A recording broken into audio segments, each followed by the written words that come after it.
जय जगन्नाथ सांग माने आज आसतु जानिबा थायराइड समस्या विषय रे जानिथिबे हार्मोन इनबालांस हेले थायराइड हुए।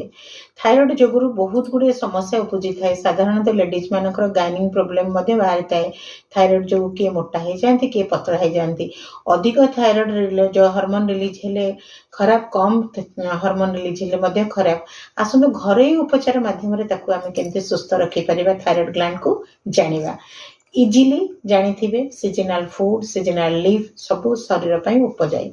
जमीती कि ए सीजन भरपूर मात्रा रे सब सीजन तो धनिया पत्र मिले, किंतु ए सीजन बहुत फ्रेश वाला धनिया पत्र मिले। आपण देखि पारथे मो हाथ रे धनिया पत्र अछि। जमीती कि सबले कहि धनिया सीड्स को मध्ये पानी रे पकई पीवा द्वारा थायराइड समस्या रो मध्ये आमे उपचार पाई परिबा।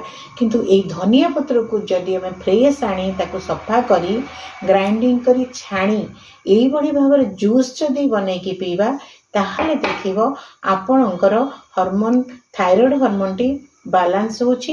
रेगुलर बेसिस रे आपण ताको नै परिबे। जेमिति कि जेकोसी ग्रीन जूस मध्ये नै परंती एथरे ऐड करि परिबे। अदा, हळदी, पुदीना सब करि परिबे। किंतु थायराइड पर्टिकुलर थायराइड पई धनिया पत्रटी बहुत उपजाई। पुणी थायराइड समस्या रो घरे उपचार एक्यूप्रेशर माध्यम केमती भल जणेबी। रहुची नमस्कार, जय जगन्नाथ।